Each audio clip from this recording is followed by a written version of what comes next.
Chris, What's up, bro? How are you? your shit was interesting in DMs. Like, I'm super curious. So kind of just give me the rap sheet of what all this has looked like for you. Well, it's been a lot over the past, I want to say 10 years. It's been kind of a crazy ride for me. I don't usually tell a lot of people this, but like I said, I want my story to inspire others.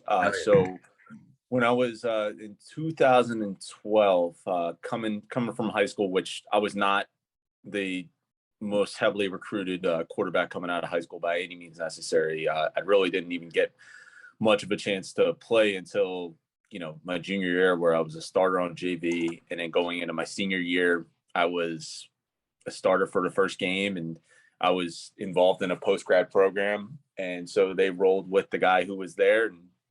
And, anytime I got an opportunity to play, I did the best that I could.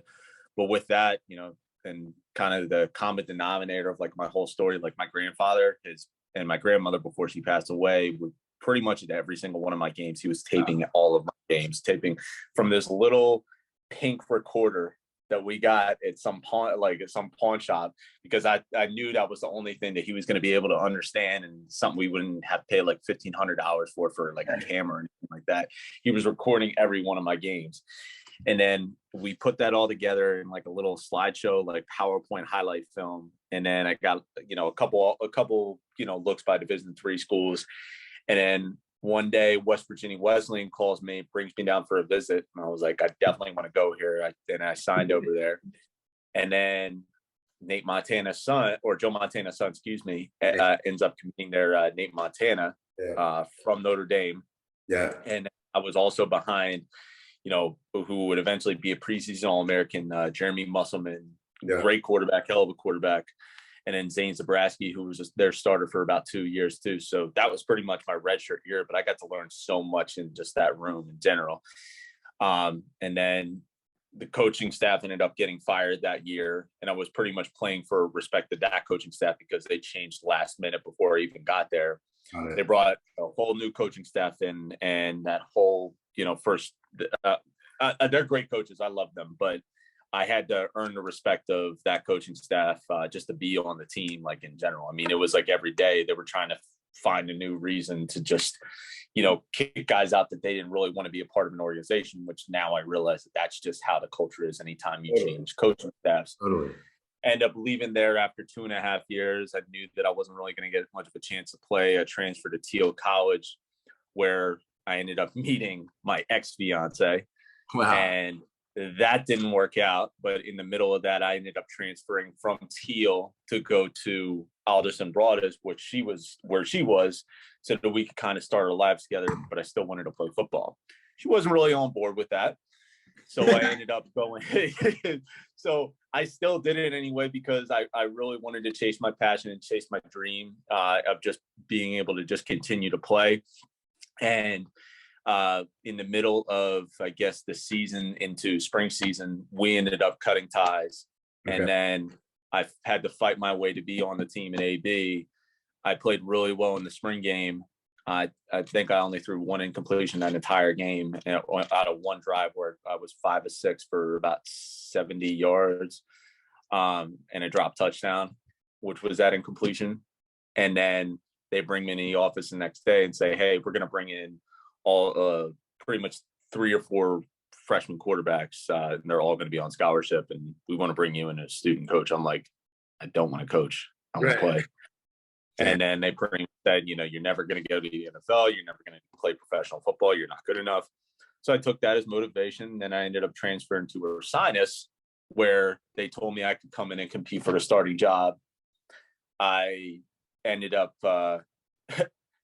moving the receiver a month before camp started, because they ended up telling me, well, yeah, we told you this, but we want to we're trying to, give other guys a chance to play. We want to get you on the field. I lasted at receiver for about 15 days in camp. They moved me back to quarterback. I ended up being the number 4 quarterback on the depth chart. because they had other guys there that they wanted to take a look at, and did not play a single snap my senior season. But because I was on a team, that gave me the eligibility to participate in the NFL Regional Combine. Yeah. And then that was one of the, I literally was doing this in the middle of my workday today, because I was like, I don't know how many tryouts I went to. I totaled since 2017. I went to 26 professional football tryouts, including the NFL Regional, about 6 American National Combines, which, you know, because I kept going to these, I ended up forming a good relationship with the head scout, Steve Austyn, down there. And then I ended up meeting John Jenkins, who's now my coach at FCF. Wow. And then, you know, I struck gold in 2017, landed an opportunity with the Lehigh Valley Steelhawks. And then 2019 comes around, and they kept hearing about my name. I went to the Jersey flight tryout, and they signed me to be there. And I ended up spending the 2021 season with them. I was technically on the roster from the end of 2019 all the way into 2021.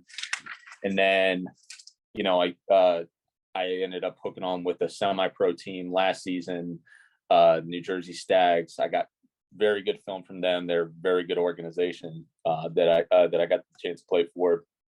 I ended up getting a contract with the Line of Liberty.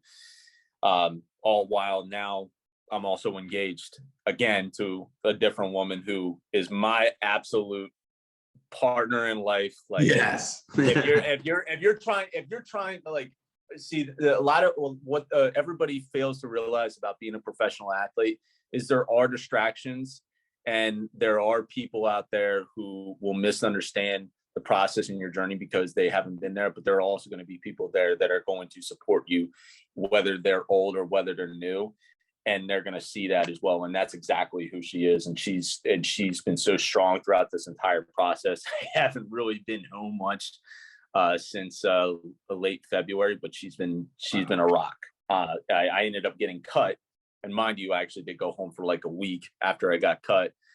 And then I got into pro day for Rutgers I believe last month, back in March.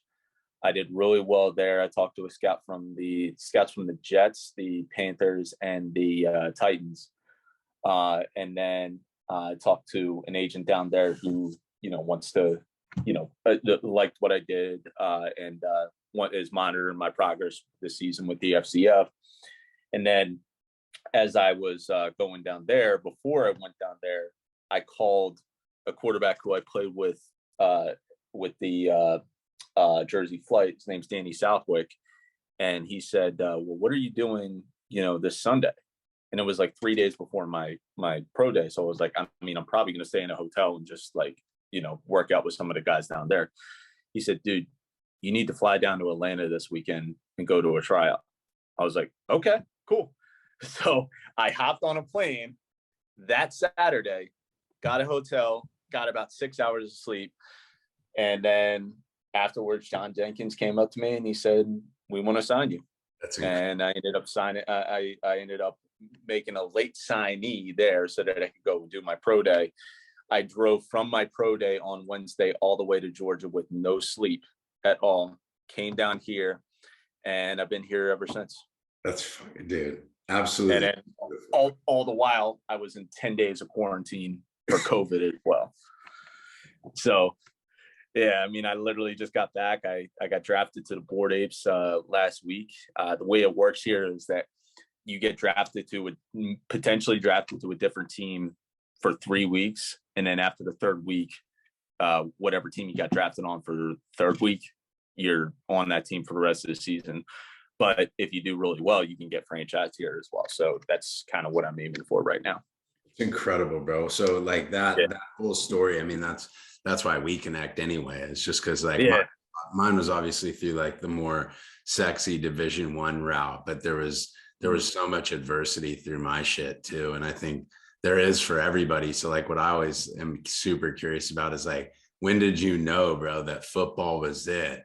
And then as you went through all that shit, like, what allows you, because obviously people can take from your story just like a ton of the fortitude that you have, like to stay with it, which to you and I is probably simple because it's just a passion and commitment for like what you love to do.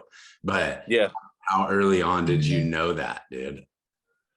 So it's weird because if you say early on, I would say when I was 11 years old, and when I was 11 years old, and I'm an Eagles fan, and I got to watch them play the Patriots back in like 2004, and I remember telling my dad, I was like, I'm going to be the quarterback who wins the Super Bowl for Eagles, their first Super Bowl. And now Nick Foles ended up doing that, but I that was kind of like, all right, this is what I want to do. This is what I was put on this earth to do. Like I found my purpose, and it was not the most gifted athlete at all. I mean, I've been the backup more times in my career than I've been the starter, but anytime I got my opportunity, I took advantage of it. And then when you talk about, when did you realize that this was something that you wanted to do for the rest of your that this was your passion? I realized that at that point, but I realized that point at so many different points in my life. Like it was almost like God was kind of setting it in motion, whether it was, me being the third string QB on JV at my first high school that I went to,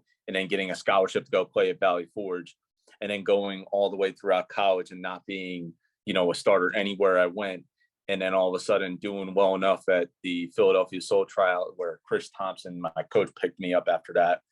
Or whether it was me training with my mentor, Johnny Carlisle, day after day, and him helping me through some of the most toughest times of my life and just giving me the confidence that I could do this, or, going through some of the things that I experienced with the flight, or, the Stags, and, being able to see that, even if I didn't make it to the NFL, even though I'm still trying for that football still needed to be some part of my life because it made me who I was.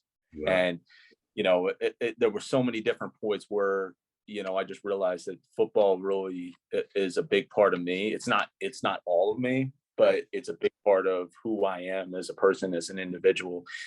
And, with that, I have, and maybe I'm getting a little far ahead here, but I have 2 other jobs that I work as well outside of being a professional athlete.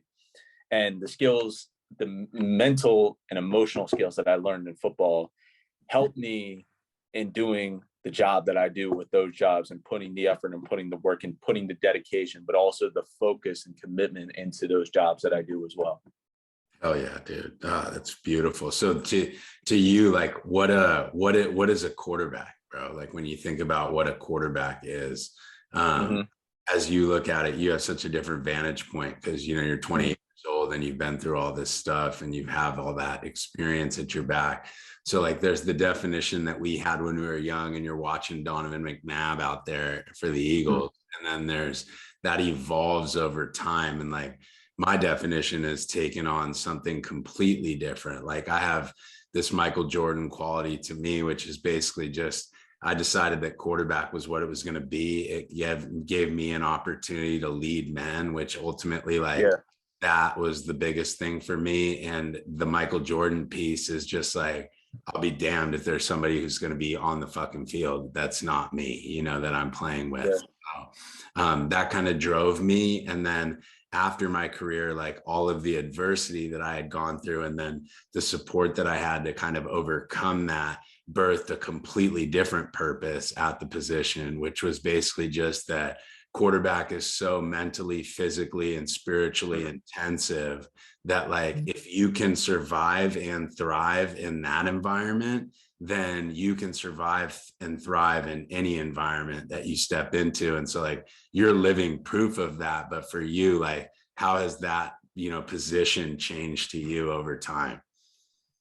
Well, being a quarterback, and I have a quarterback coach who's based out of North Jersey. His name's Madi Williams. Yeah.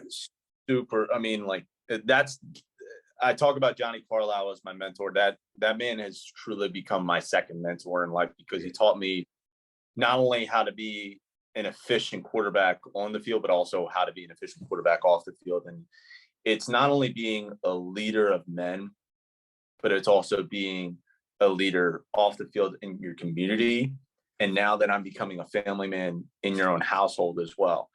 And there's so much more than just, making sure that you're disciplined. You're always doing, you're doing the right things when nobody is watching, when nobody is looking.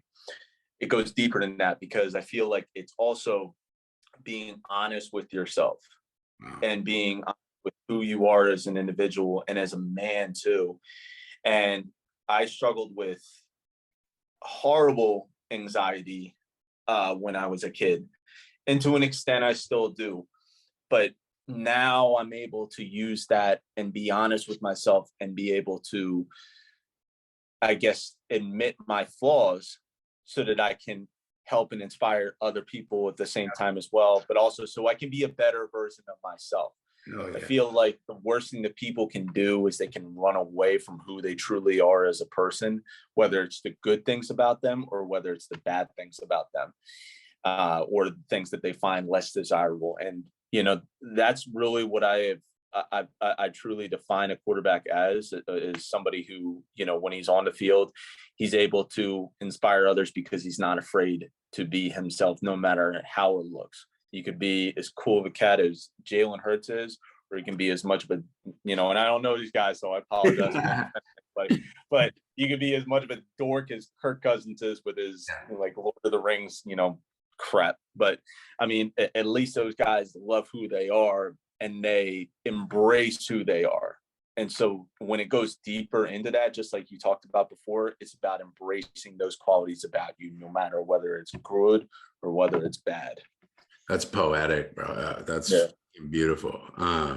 Who is your source of inspiration? Like throughout your career, I always say, like, within my story and my adversity, that like, had I not had the circle of love around me in my grandfather, my grandparents, my parents, my brother and sister, I don't think that I don't know, but I don't know that I would have made it through some of the things that I went through, which ultimately birthed everything for me. So like for you, who, you talked about your grandma and your grandpa initially when you were younger, what has been that driving source of inspiration? Maybe, I mean, and it could just be you, it could just be all internal, but like, who are some of those influences, or what was that inspiration that's allowed you to continue to persist through all of this? Well, it's changed over the years too, because, people just come in your life and they're there for, my boy says it a lot. My best friend, who's going to be the best man at my wedding, Deji Badru, always says people in your life are for seasons, and people are in your life for reasons as well. And I feel like those people have always been in my life for seasons and for reasons as well. Whether they've come and gone or whether they're there for good, but they definitely present somewhat of a good part of my life. My grandparents have definitely been that driving force, but just behind that inspiration, especially my grandfather, because that was the man. Okay, I'm not gonna get emotional. Whoa, bro. You start talking about your grandpa, and you're gonna force me to start to talk about mine. I'll do this. Yeah, exactly. No power through. That was the man who believed in me when nobody else did. I mean, truly did. From when I wasn't getting a single snap in a scrimmage at a JV preseason game, to now when I'm a professional athlete. I mean, I remember talking to him about this after I got cut from Salina, and then I got the opportunity to come play here. And he said, "Chris, I always knew you could do it." And I knew that he did. He said, "No, when nobody else believed in you, and no other than yourself, I did." And I said, "I know," and I knew you did the entire way through. And so did my grandmother, and so did my mentor, Johnny Carlisle. I mean, we've been friends, and he was my trainer for 10 years. And he was always driving behind me and making sure that I knew that I could do this as well. And then, now it's my fiance who is another force, but it's different than just that support by, I know you can do this. It's now I have a family. Now, not only do I know I can do this, but I need to do this. I have to do it. I have to have a better paycheck on the table for my family so that we can have nicer things in life as well. I have to be able to do these things in order for us to prosper, in order for us to live, but ultimately so I can be the best version of myself to her as well. But, you know, just those four, I mean, and I can name so many more. You know, Medea is definitely one of those guys.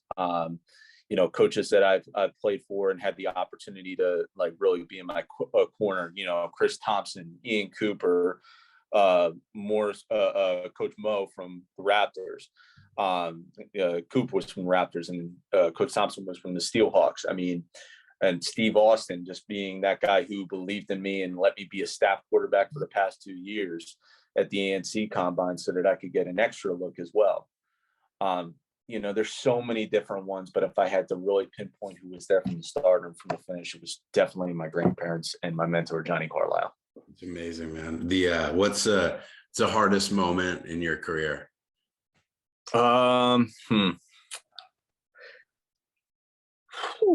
It's really hard to kind of pinpoint it because yeah. You're always dealing with different types of adversities. Totally.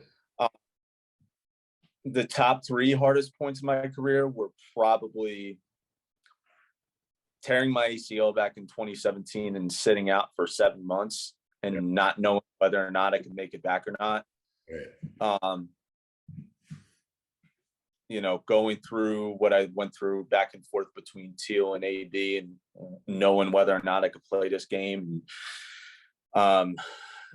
Really the obstacle of trying to find a team to play for, trying to find a team that accepted me, trying to find a team that would take a chance on me and let me be, you know, at least part of their team to show what I could do at the position of quarterback as well.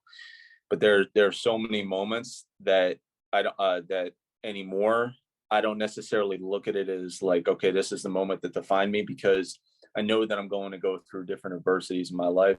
And I know that no matter how many times I respond to it a different type of way, whether it's positive or negative, I know that there's so much more that I could just learn from being in the situation itself. And Nick Foles said after winning the Super Bowl, you know, don't be afraid of failure, because every time you learn and every time you fail is when you grow and when you learn.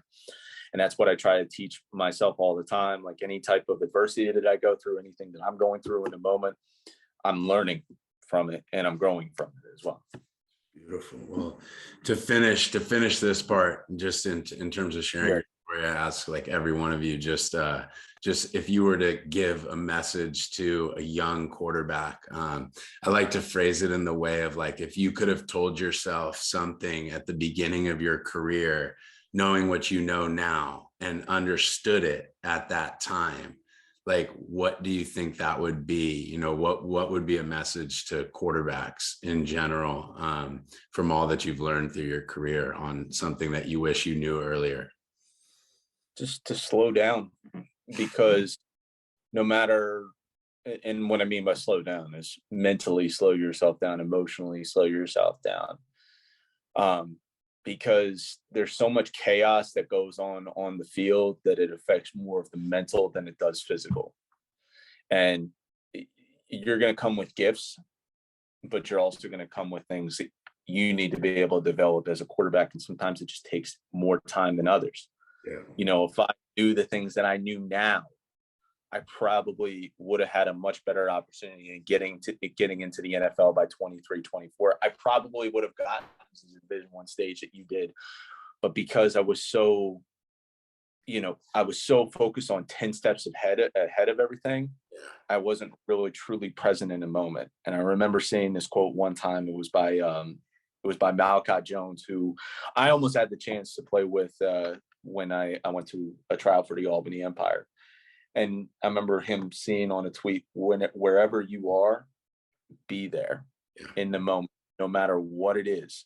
And for young quarterbacks growing up, you know, I can sit here and I can tell you, don't give up, because I'm a story of, you know, trying and failing and trying and failing. I failed more times than I won. But the reason, what I'm trying to take away from this, so that people can learn from my my mistakes, so they don't have to go down that route that I had to go down. Slow yourself down, take time. If you don't understand the playbook, if you're not comfortable going, ask a coach, ask your teammates, ask your family, ask anybody who's played football, or YouTube it. Use the resources that modern day society has given us to be able to teach yourself these things, to be able to learn these things, and to be able to conceptualize and understand it as well. And then once you understand these things as well, that's when you put the hours and hours of effort and work in to get it done. And then that's when you're using your time wisely and not wasting it. Beautiful, bro. There's so many similarities. I'm deep. Bro, I like to think of myself as a deep son of a bitch, and you're right there with me, bro. So no, the whole damn thing was beautiful. So beautiful, just because it was so raw. And like, it's so funny that you say that. I got a sticky note from my quarterback coach going into my senior year, and it said, "Be where your feet are." And like that whole thing was just because I struggled with the same things, even as, you know, a starting quarterback up there in that league at that time. And anyway, thank you so much, bro. For people who want to find you, and we're going to wrap after this for a second, but yeah, absolutely. Your Instagram, any of that you would want to put out there for them just to follow your journey, because I know that people will be moved by the shit that you just said. Absolutely. Yeah. Share my Instagram so that I'm always open just to talking to people and sharing my story, and just hoping that it inspires others. And, you know, if it doesn't, and there's other things that I can learn as well from them, I'm always open to that as well, because I'm just all about just growing as a person and as a man, and whether I'm on the field or whether I'm off the field. Love it, dude. Chris Barrett signing out on here. Appreciate you.